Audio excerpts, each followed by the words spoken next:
তোমার বাপ একটা বেঈমান, তুমিও একটা বেঈমান। আর আমি জানি তুমি আমাকে পছন্দ করো, আমাকে ভালোবাসো।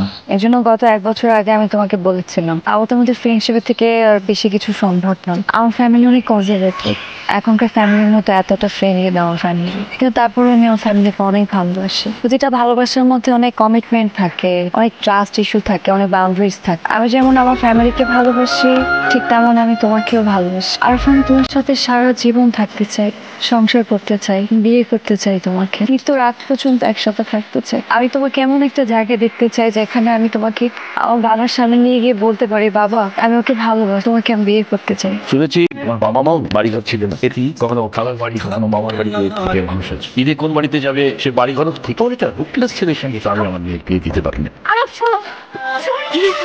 কথাই যখন বলছো আমি তাহলে এতক্ষণ ভেতরে চুপ করেছিল কেন? কিচ্ছু বলো নাই কেন? একটা বারে তোমার বাবাকে বললে না কেন যে তুমি আমাকে ভালোবাসো? আমার বলার সাহস হয় নাই। সাহস হয় নাই তোমার? তোমার বাবা আমাকে কন্টিনিউসলি অপমান করছে, তুমি চুপ করে কিভাবে থাকলা? একটা বার মুখ করে কিছু বললো না কেন? আমি এতিম দেখি কি আমি রাস্তার ছেলে? হ্যাঁ, আমার কোনো ঠিকানা নেই। আমি নানু বাসায় বড় হয়েছি, আমার মামা খালার কাছে বড় হয়েছে, কিন্তু আমি সেলফ ইন্ডিপেন্ডেন্ট একটা ছেলে। নিজে পড়াশোনা শেষ করছি, টিউশনি করে নিজেটা চালাইছি, কারো উপর ডিপেন্ডেন্ট হয়ে নাই। তো কিছু করার পর যে মানুষটা আমাকে